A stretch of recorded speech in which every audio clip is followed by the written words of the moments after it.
Vamos a estudiar Pirkei Avos, la ética de nuestros padres. Vamos a ir en el orden de las enseñanzas, capítulo a capítulo, Mishnah a Mishnah, directamente en el español, sin entrar en el detalle de las letras en hebreo, etc. Y la introducción a cada capítulo, que es una Mishnah que no está en Pirkei Avos, no está en la ética de nuestros padres, sino que está en otro lugar en el Talmud. Esto ya lo explicamos en la introducción. Así que vamos directamente, capítulo número uno, Mishnah número 1.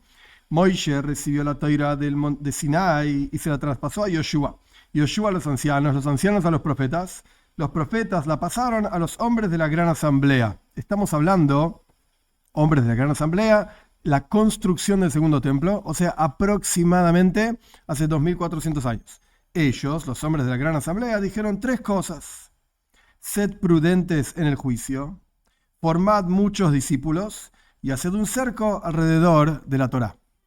¿Por qué dicen nuestros sabios que Moishe recibió la Torá de Sinai? ¿Cómo de Sinai? Del monte Sinai. Moishe recibió la Torá de Dios. Ok, fue en el monte Sinai. ¿Por qué era importante mencionar que Moishe recibió la Torá en el monte Sinai y no decir directamente de Dios? Una de las ideas detrás de esta cuestión es que nuestros sabios cuentan que cuando Dios fue a entregar la Torá, los montes en la tierra de Israel se pelearon. Que esto no quiere decir que el monte, la montaña, la tierra misma se peleaba y decía, no, sino que cada cosa en el mundo material tiene un ángel que la gobierna y la maneja en un mundo espiritual. Y estos ángeles captan a Dios, entienden a Dios y hablan, etc. Hay ángeles que manejan las montañas y las montañas empezaron a pelearse. Una dijo yo soy más alta, la otra dijo yo soy más linda, y yo soy más más lo otro, el norte, el sur, etc. Hasta que Dios decidió entregar la Torá en el monte Sinai. ¿Por qué? Porque era la más baja, entonces era muy humilde. En lugar de elegir una montaña muy alta, Dios eligió un monte bajo, por así decir, el monte Sinai, para expresar la idea de que para adquirir la Torá, para adquirir el contacto con Dios, la conexión con Dios, uno tiene que tener humildad. Esta es la puerta de entrada, por así decir. Pero siendo así, ¿por qué una montaña? Si toda la cuestión de la Torá es a través de humildad, entonces ¿por qué no entregar la Torá directamente en la tierra? ¿Por qué elegir una montaña? La idea detrás de esto es que a pesar de que la humildad es una cualidad fundamental para adquirir Torá, al punto tal que Dios entregó la Torá a Moishe Sinai, en el monte Sinai, que esto representa la humildad del monte, etcétera, etcétera, pero aún así uno tiene que tener una pizca, por así decir, de orgullo y fortaleza para enfrentar los desafíos de la vida. La Torá nos da estas fuerzas. A través de la humildad podemos conectarnos con Dios. Cuando nos dejamos a nosotros mismos de lado, entonces ahí podemos permitirle a Dios ingresar en nuestra vida. Si nosotros ocupamos todo el espacio, entonces Dios no tiene lugar para estar en nuestra vida. Porque todo es yo, lo que a mí me importa, lo que yo quiero, lo que yo necesito, y así sucesivamente. Entonces hay que aprender a dejarse de lado, ser humilde para que Dios ingrese en nuestras vidas. Pero aún así, se requiere la fortaleza para poder superar los desafíos de la vida y saber que cuando un desafío de la vida le requiere a la persona ir, Dios libre y guarde, contra la Torá, y uno no ve otra salida, etc., tenemos la fortaleza para aferrarnos a la Torá, todo lo contrario, aferrarnos a la voluntad de Dios y salir adelante. Ay, yo soy humilde y soy el más bajo, sí, pero sos el más bajo de los montes. Nunca pienses que sos tierra plana para que todo el mundo te pise y no vales nada. No, soy humilde, pero tengo la fortaleza para sostenerme en mis valores, en mis principios, y nada me va a mover de ahí. Esto es Mishnah 1. Mishnah 2. Shimon HaTzadik, Shimon el Justo, fue uno de los últimos miembros de los hombres de la Gran Asamblea.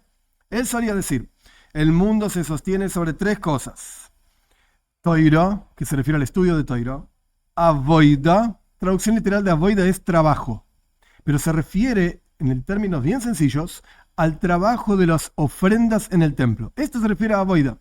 En el templo, en el Beis Hamikdash, en Jerusalén, que hoy en día no está más, estamos esperando pronto la construcción del tercer templo, etc. Esto se refiere a avoida, no trabajo de salir a trabajar, y el hombre sale a trabajar y hasta la noche, etc. No. Esto se refiere a las ofrendas en el templo y Gemilus Hasadim, actos de bondad.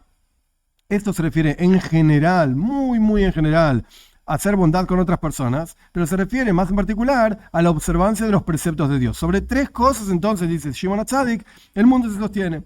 Torá, el estudio de Torá, avoida, de vuelta, ofrendas, y Gemilus Hasadim, bondad. Que en realidad, desde la perspectiva hasídica, estas 3 cuestiones se corresponden con los 3 patriarcas del pueblo de Israel. El concepto de Gmilus Hasadim, bondad, se refiere a Abraham. Abraham Avinu, Abraham nuestro patriarca, era bondadoso con todas las personas, al punto tal de compartir sus conocimientos, compartir sus ideas con todas las personas, con todos los que venían, iban, etcétera, les daba de comer en el medio del desierto, etcétera, y luego les enseñaba que hay un Dios, no son varios, etcétera. Esto es bondad, actos de bondad. Abraham representaba la bondad divina en el mundo, al punto tal que nuestros sabios dicen en el Sefer HaBoir que la cualidad de bondad divina se le quejó a Dios. Yo no tengo nada que hacer en el mundo porque Abraham está trabajando por mí. Esto es bondad.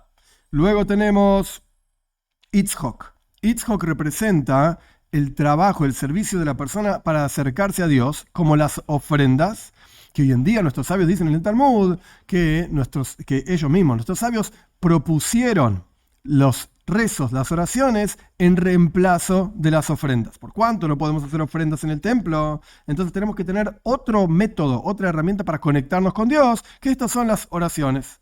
Tfila, así dicen nuestros sabios, el rezo, la oración, que neged korbanos tiknum, fueron instituidos en reemplazo de las ofrendas. Y cuando vuelva el tercer templo rápido en nuestros días, pues volveremos a tener ofrendas y también el rezo, las dos cosas.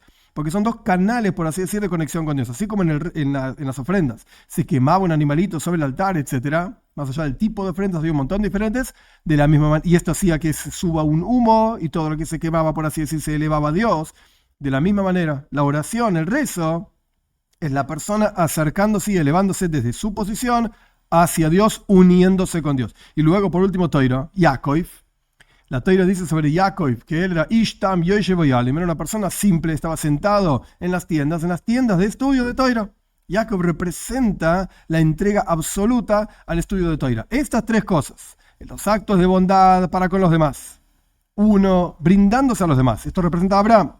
La segunda cuestión es el rezo, la oración, yo conectándome con Dios. Y luego el concepto de Toira, que Toira significa entender a Dios y poder incorporarlo en tu propia vida, para vivir una vida de acuerdo a la voluntad de Dios. Estas tres cosas son las tres cosas que sostienen al mundo.